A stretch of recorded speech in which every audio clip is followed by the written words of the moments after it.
파리스와 헬레네의 불륜으로부터 시작된 트로이 전쟁. 이 전쟁은 단순한 인간 대 인간, 국가 대 국가의 전쟁이 아니었습니다. 흔히 애들 싸움이 어른 싸움 된다고들 하잖아요. 트로이 전쟁도 마찬가지였습니다. 전쟁의 배후에는 올림포스의 신들이 있었거든요. 과연 올림포스의 신들은 두 진영 중 어느 쪽의 손을 들어줬을까요?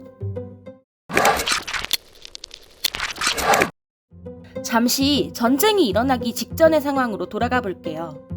파리스는 헬레네를 자신의 아내로 삼기 위해 스파르타로 떠납니다. 이때 파리스의 앞길을 막는 두 여인이 있었으니 바로 파리스의 누나인 카산드라 공주와 파리스의 아내인 요정 오이노네였죠. 두 여인은 예언 능력을 가지고 있었기 때문에 파리스가 떠나면 트로이에 큰 재앙이 일어날 것을 미리 알고 있었습니다. 그러나 누이와 아내의 간곡한 호소도 파리스의 굳은 결심을 꺾을 수는 없었습니다. 오이노네는 파리스를 보내면서 이렇게 말합니다. 당신의 상처는 내가 치유할 수 있으니 다치면 저에게 찾아와 주세요. 파리스도 참 멍청하죠. 오이노네는 신들한테 예언술하고 의술을 배운 데다 파리스 한 사람만을 바라보는 지고지순한 조강지처인데 이런 부인을 버리고 다른 유부녀를 찾다니. 스파르타에 도착한 파리스는 메넬라우스 왕의 극진한 대접을 받았습니다. 파리스가 스파르타에 온 지 10일째 되던 날 메넬라우스는 외할아버지의 장례식 때문에 크레타로 떠났는데요. 이건 뭐 도둑고양이한테 생선을 맡긴 거나 다름이 없죠. 아프로디테의 도움으로 인해 파리스에게 홀딱 반한 헬레네는 9살짜리 딸마저 버리고 파리스를 따라 트로이로 떠납니다. 아내가 손님이랑 야반도주했다는 소식을 들은 메넬라우스는 개빡칩니다. 내가 그래도 트로이 왕자라고 되게 후하게 대접해줬는데 은혜를 원수로 갚아? 싶었겠죠. 메넬라우스는 친구 오디세우스와 함께 트로이로 향합니다. 그러나 파리스와 헬레네는 그곳에 없었습니다. 파리스의 행각을 보고 개빡친 헤라가 폭풍우를 일으키는 바람에 파리스와 헬레네는 아직 트로이에 도착하지 못했거든요. 허탕친 메넬라우스는 예전에 함께했던 헬레네의 구원자들에게 SOS를 칩니다. 니들 옛날 약속 안 잊었지? 다들 트로이로 집합! 메넬라우스의 형인 미케네 왕 아가멤논과 오디세우스, 아킬레우스, 네스토르, 디오메데스, 아이아스 등 네로라 하는 영웅들이 모두 모이죠. 이들은 그리스 연합을 결성한 뒤 엄청난 대군을 이끌고 트로이로 쳐들어갑니다. 이때 올림포스의 신들도 그리스와 트로이 둘 중 하나의 진영을 선택하는데요.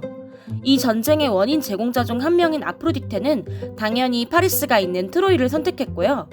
아프로디테의 남친인 전쟁의 신 아레스도 트로이의 편에 섰죠. 두 사람의 아들인 포보스, 데이모스도 트로이 편이었고요.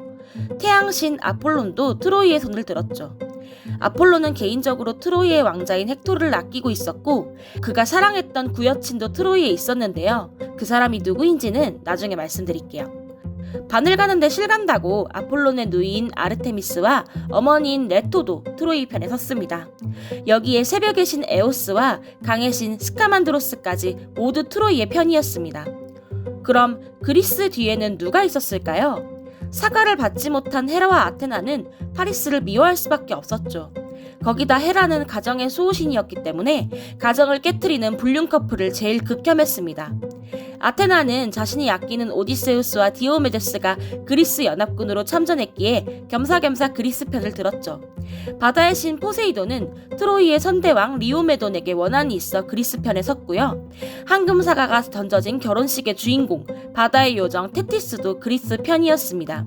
그녀의 아들이 바로 그리스 연합군으로 참전한 아킬레우스였거든요. 근데 뭔가 이상하지 않으세요? 황금사과가 던져진 건 테티스의 결혼식 때였는데 트로이 전쟁이 일어날 시기에는 테티스의 아들이 전쟁에 참여할 정도로 장성했거든요. 파리스가 헬레네 데리러 가는 길에 좀 길을 많이 헤맸나봐요. 그리고 그리스 편에선 의외의 신이 있었습니다. 바로 아프로디테의 아들인 에로스였죠.